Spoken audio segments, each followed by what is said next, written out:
This is a test of the emergency ThoughtCast system. This is only a test. In the event of an actual emergency, this message will be followed by... What will it be followed by? Some set of instructions, a game plan of sorts. No one knows what that will entail, but rest assured, we have our best people on the case. End transmission. Hey there, partner. How's it going? Welcome to my living room, or outer space, a couch floating in outer space, or something entirely different. Who knows what'll be back there? Well, before we get into it, let's just address the elephant in the room, right? Oh, jeez. Mamma mia. Wow, that's hot. Okay, so this is gonna be kind of like a stream of consciousness. And I don't know what the point of this is, really, but it could be interesting, so stick around. Cheers, partner. I'm trying to figure out what we need to do, together, you and I, to just, fix the state of the world. Even if in some small way, right? What can we do? For that matter, what problems do we face? I mean, sometimes I just feel overwhelmed with the gravity of all of the many problems that I see around me. And it really puts me into a terrible state of depression. But, you know what the problem is with depression? What the problem is with a mind that's sort of saturated, that's been languishing in fear and anxiety, is it actually doesn't function as well. This has something to do with our fear response, right? Our amygdala sends signals to our prefrontal cortex and tells it, you know what? Shut down for a bit because it's fight or flight time. And, all that logic, all that cool-headed rationality, that can wait for another time. So what we see is that in a fear mindset, in an anxiety mindset, we actually lose significant points in our IQ. I don't know what the numbers are. I'll look it up. So that makes you wonder, if we are to somehow solve the problems of the world, how are we going to do that when the problems themselves cause us to be less capable of actually solving them? I feel my cognitive abilities in severe decline if I get too lonely or depressed by myself, right? And I feel like talking really helps. Maybe that's why I'm talking to you now. And so I'm wondering, how do we change our thoughts? Can we change our thoughts just by thinking?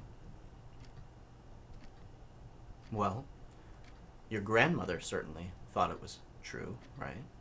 When you called her up and you told her, so-and-so at work sent this passive-aggressive email, I don't know how to respond to it, or such and such didn't notice my new haircut.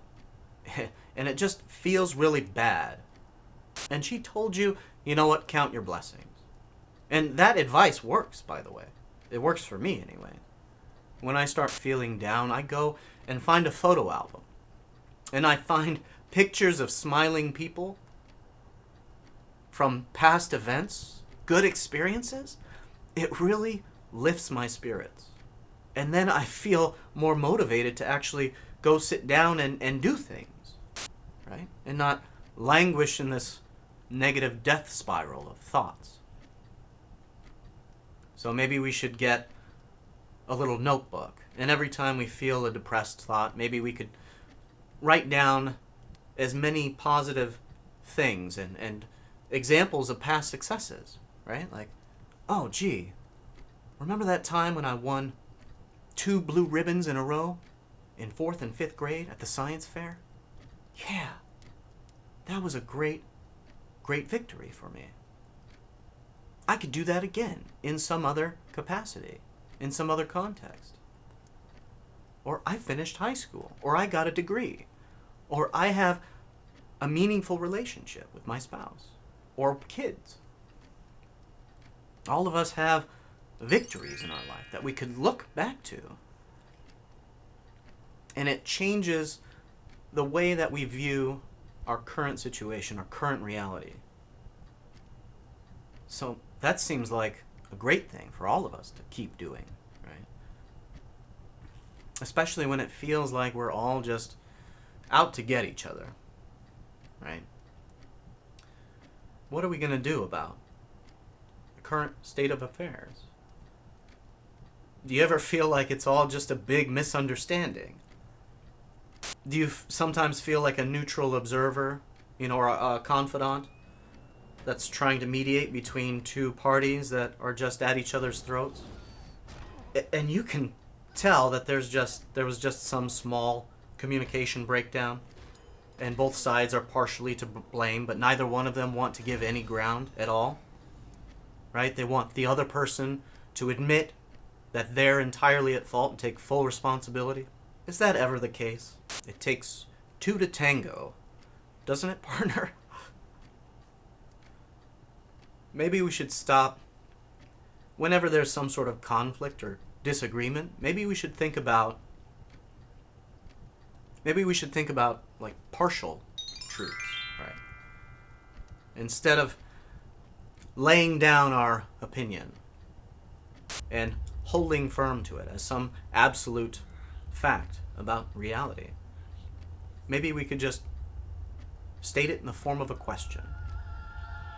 Why are questions better than statements in discussions? Statements imply belief. Questions don't imply anything except having an idea. And even if that idea is not true, right, it could change the way we think about the whole concept. It could give us insights that we wouldn't otherwise have had. So, is there any such thing as a bad idea? If bad ideas can act like sort of signposts that point us in different directions, right? Giving us little indications of where better ideas might be found. I think a big problem right now in the world is communication. And I'm trying to get... I am the first to admit, I am not always the best communicator. Sometimes I'll go up to someone, I'll notice something that I don't like, and I'll just criticize it outright. Why are you doing this way? It's clearly more practical or more efficient to do it my way. Does that ever get the other person to even question their behavior in any way and change meaningfully? Well, no, it hasn't. And yet I keep doing it over and over again. But I'm getting better, partner. I've noticed that I'm improving. Because now I have this metacognitive sort of moment where I take a step back, where I recognize myself about to criticize someone outright, which is not productive. And in that moment, I can stop myself and say, if I really think and feel that this person would benefit from the knowledge that I have, maybe I could stop and ask them a question. Why do you organize your refrigerator that way? What would happen if you put the milk cartons on this side? That's a silly example. But you get the point, right, partner? It's the way that we say things. It's not what we say, it's how we say it. And a lot of the time I feel like I'm not saying things in ways that actually help, right? Those things that I said in the wrong way actually would have been better left unsaid a lot of the time. Do you feel like we have this problem in society at large? Maybe we need some sort of program in school that teaches us this basic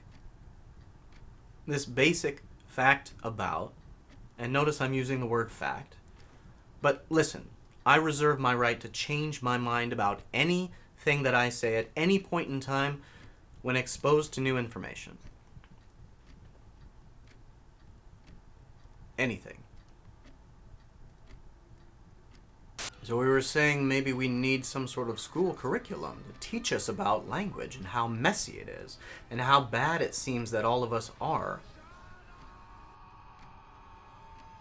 Are we just bad at communication? I mean, we don't ever, none of us really feel bad, right? If you're a competent speaker of the English language, you feel like you are a good communicator. But is that the case?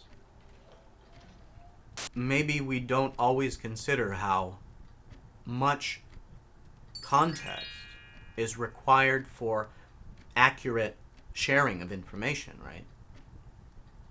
So I notice a lot of the time when sending emails, a lot of things that are in a person's head don't make it onto the page, right? They don't make it into the email. And the reason is that they assume that you have that same information as well. They assume a shared context. And we do this all the time. It's hard to keep track of all of the things that we assume other people already know. And when we do this, right, that person doesn't understand the direction. And they may do something that you didn't want. So language is really messy. And we talk in all of these metaphors all the time. Right? What's a confusing metaphor?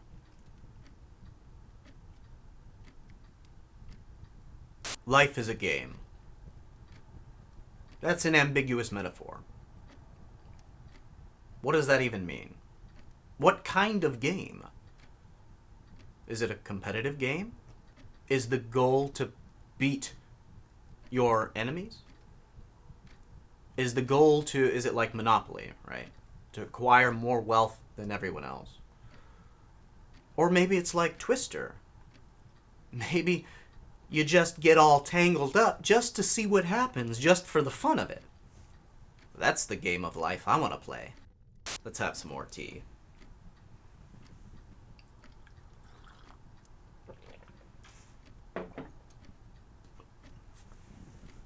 So I don't think that's controversial, right?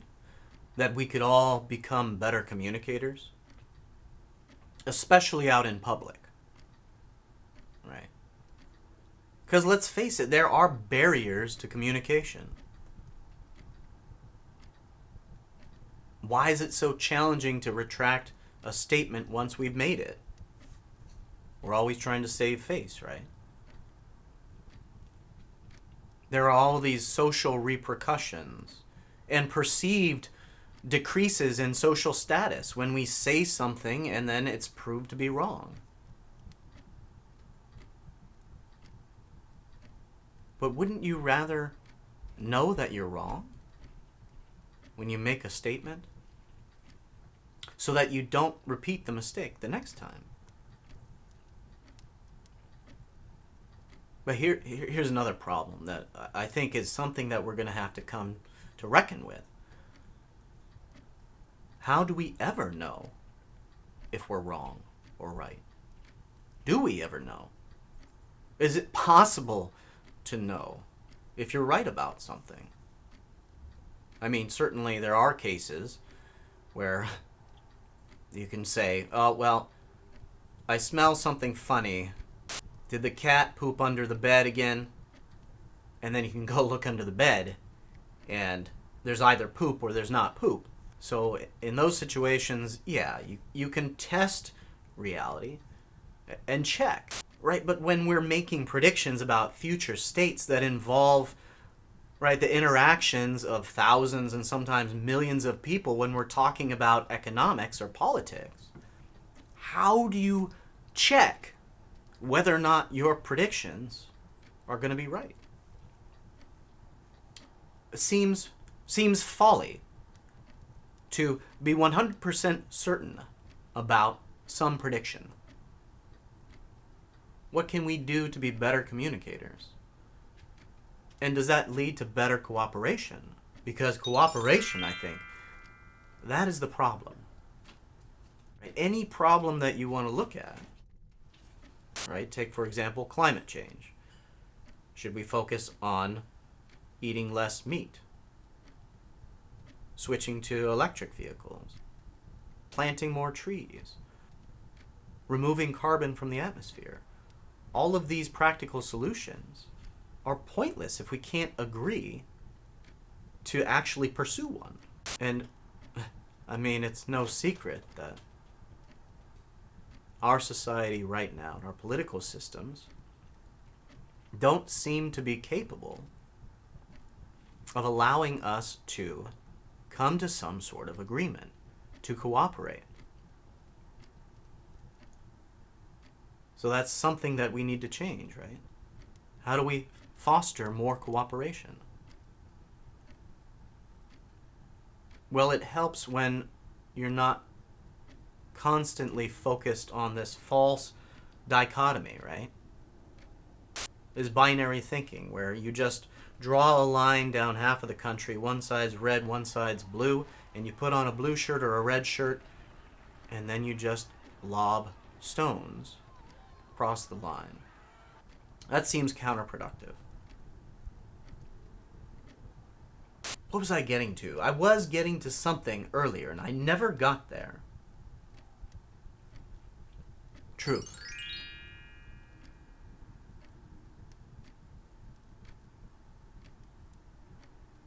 That's the problem. And the fact that we have things called personal truths. Or maybe that's not a problem, but maybe we just need to, maybe we need to call it something else, like personal preferences, personal beliefs. Maybe we should call personal truths provisional beliefs, conditional thoughts, conditioned on getting new information. We have this idea of truth speakers, people that get up on soapboxes or speak out on social media with their truth. And their echo chamber comes in and says, yeah, speak your truth. Speak it. That's seen as a strength, isn't it? To have an opinion and to stand by it, to defend it, to take it to the grave. Is that maybe a cultural norm that we need to start tweaking? Maybe we should focus more on a radical, skeptical view of reality, where every single thing that comes out of our mouths is stated in the form of a question, and before every conversation, we say, you know what, I reserve the right to change my mind about my beliefs at any moment when new information comes to light. Can we think more about partial truths? Because, you know what, people don't need, I don't think people need to be right all the time. They just need not to be wrong, right? So if we could just say, you know what, I think that's half right. I think that's 90% right. I just disagree on some of the language that you're using. Or maybe it's a semantic disagreement that I have with you, right? Maybe you should change the way you phrase that statement, and then I'll agree with you. So how do we talk less about being right and wrong, right? This black and white thinking, this binary thinking. And how can we focus on the shades of gray in between and speak when we're talking with other people in those terms? We can get better at communication. And I don't know what the perfect solution is, but I think that's something that is a core problem in society today that we need to address before we can tackle all of these other problems that we're dealing with. The economic divide, affordable housing, homelessness, healthcare issue. The fact that our political system has been hijacked by money and special interests. There are so many issues that we all agree need work. And maybe if we can give each other partial credit for the things that we're getting right, maybe we can start opening a dialogue that is more practical, more in line with our true beliefs, right? Our core beliefs. I think most of us share them. A belief in life, liberty, and the pursuit of happiness.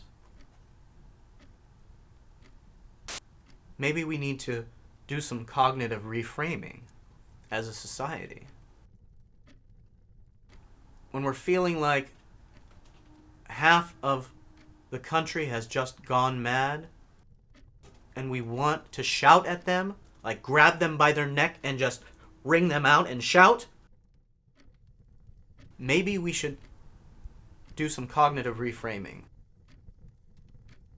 and think about the fact that this is another person with a family, likely with the same shared core beliefs as an American. And sit down and have some tea together.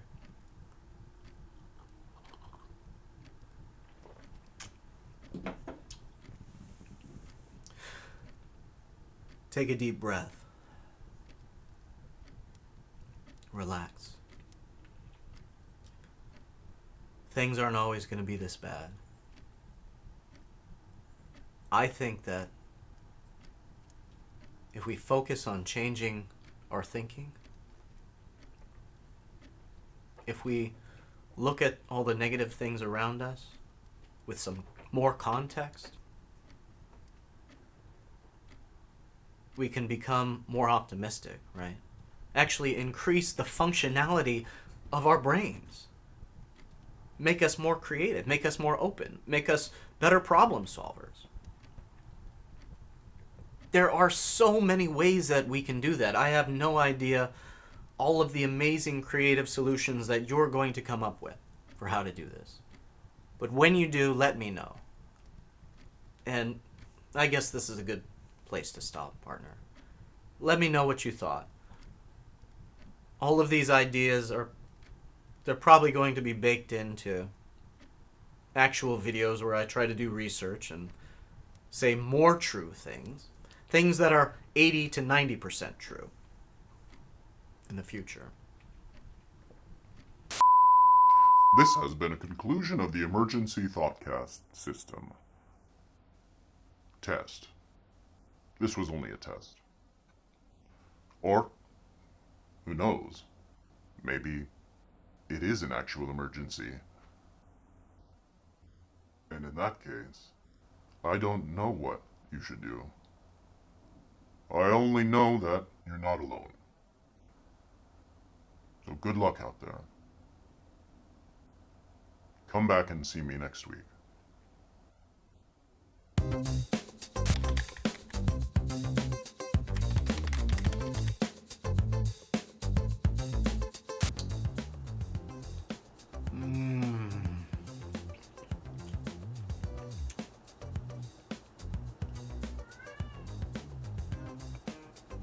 Try not to bend the spoon, partner. That's impossible. Only realize the truth. There is no spoon.